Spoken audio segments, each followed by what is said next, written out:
Mysterious girl.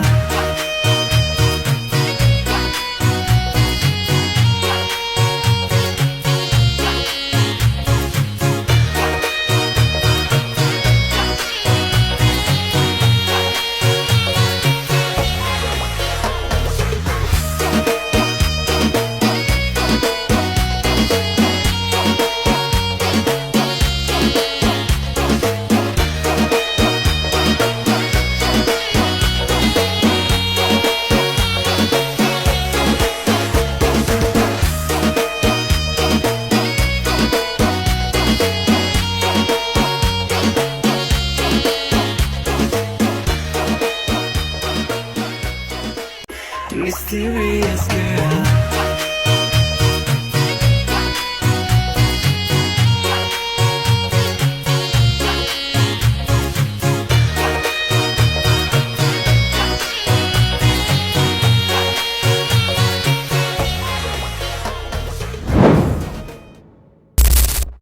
Nah, di sini ada beberapa topik pembahasan kita yang bakal kita bahas. Yang pertama ada definisi HAM.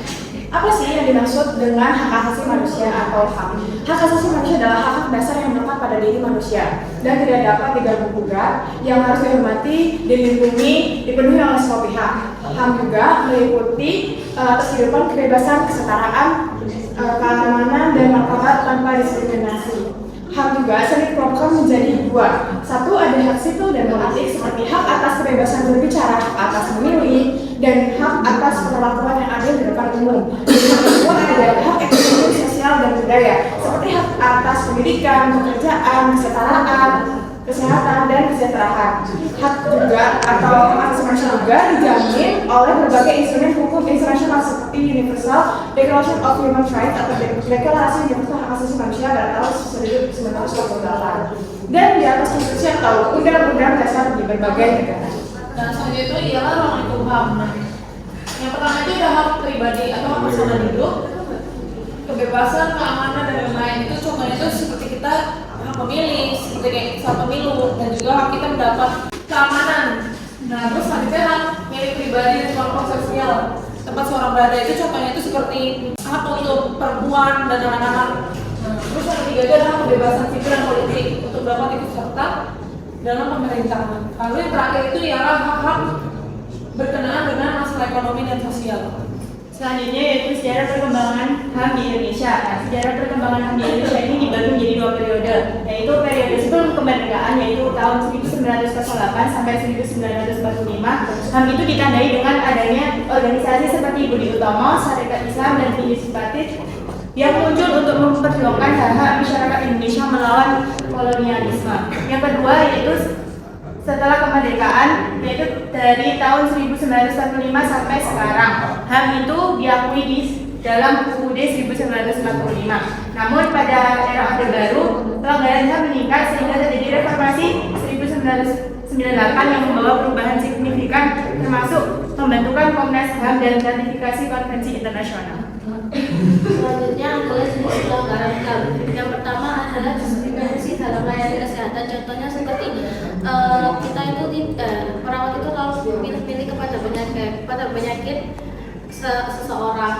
Dan kedua eksperimen medis tanpa izin, yaitu contohnya ketika di rumah sakit kita dilarang untuk melakukan eksperimen tanpa izin pada pasien.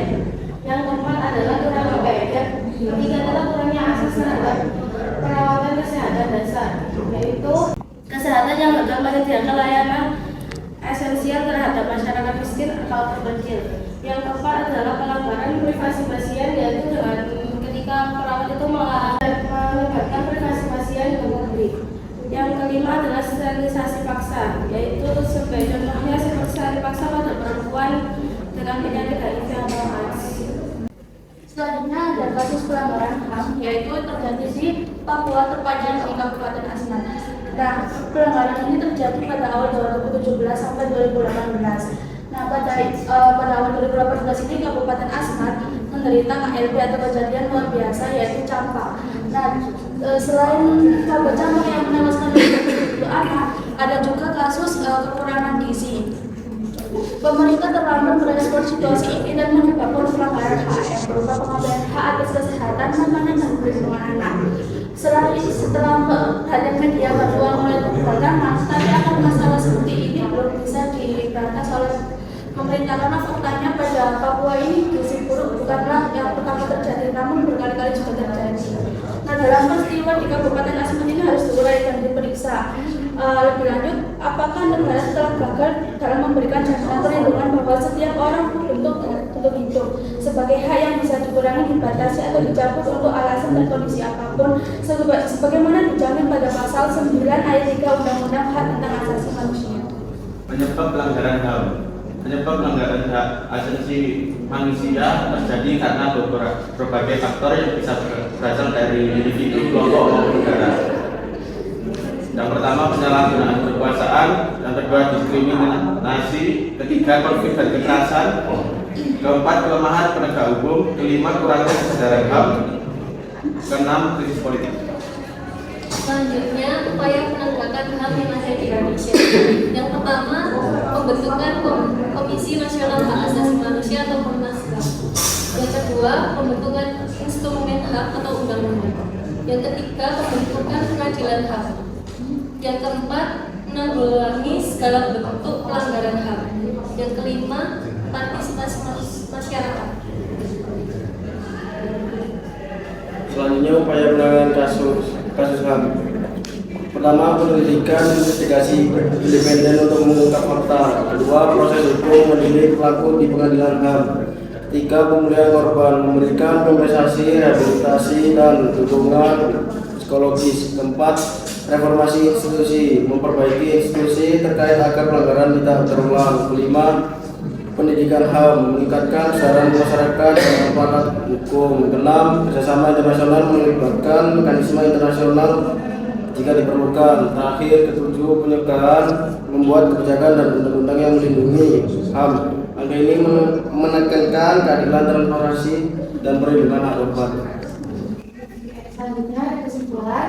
Jadi kesimpulan dari presentasi kita kali ini itu membahas hak asasi manusia yang berarti hak dasar yang melekat dari setiap individu dan bersifat universal. Jadi di Indonesia ini HAM ini tuh telah berkembang sejak masa perjuangan kemerdekaan, tetapi masih menghadapi tantangan seperti diskriminasi dan lemahnya penegakan hukum. Contoh pelanggaran HAM tersebut tadi sudah dijelaskan kemarin kita, itu contohnya krisis gizi buruk di Asmat. Itu tuh menunjukkan pentingnya perlindungan hak dasar, terutama di wilayah terpencil. Jadi upaya penegakan HAM itu memerlukan penyelidikan, proses hukum, pemulihan korban, reformasi institusi, serta pendidikan dan kesadaran masyarakat untuk mewujudkan keadilan bagi semua. Baik, sebelum kita tutup, apakah ada yang ingin bertanya? Oke, mungkin sudah cukup ya karena tidak ada yang ingin bertanya. Mari kita tutup.